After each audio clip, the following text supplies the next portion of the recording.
Hi, in this video I'm going to show you how to log into your mainnet account using the previous Etps username.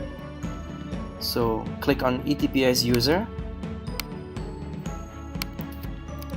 type in your username, type in your password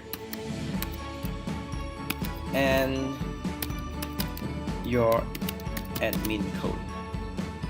Once you've done that, click on login, and this will be the passphrase. So what you need to do is save this passphrase.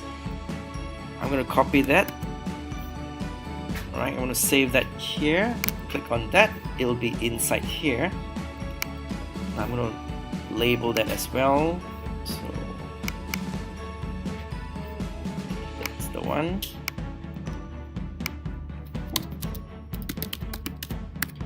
That's done, so that's label, it's there. Okay, I'm going to click on next step, place the passphrase again and confirm. And once you've done that, this is your account. Copy the DDK wallet as well, just to safeguard it. Okay, alright, that's it.